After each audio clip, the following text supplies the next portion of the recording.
Finally আমাদের গন্তব্য Howrah station এখন অবধি। তো আমরা এবার যাব হচ্ছে কোথায় যাব তোমরা বুঝতেই পারছো। ফাইনালি আমাদের journey start from Howrah station.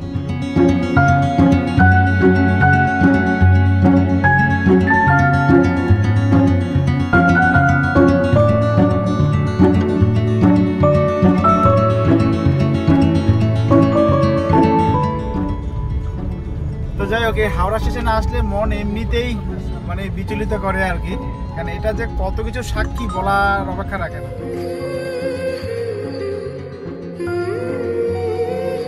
নমস্কার বন্ধুরা, আমি সুমন, যা ইচ্ছে তাই করিতে আপনাদের সবাইকে স্বাগত।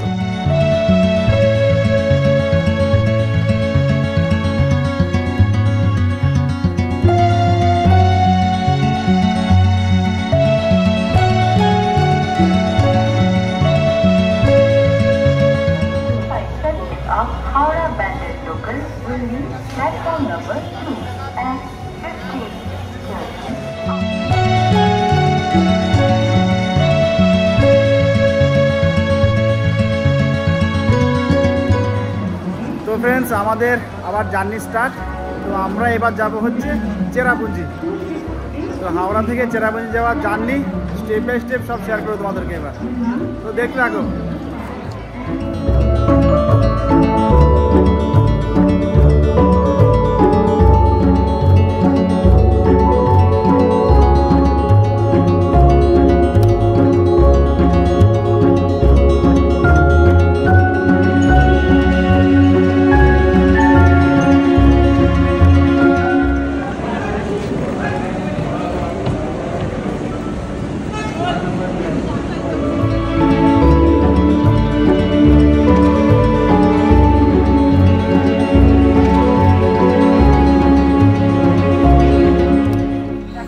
ফাইনালি আমাদের জার্নি স্টার্ট হয়ে গেছে, আর আমাদের ট্রেনটা একদম কারেক্ট টাইমে ছাড়ছে। তো এমনিতে সরাইঘাটের ট্রেনের খুবই সুনাম, কারণ এই ট্রেনটা লেট খুব একটা হয় না।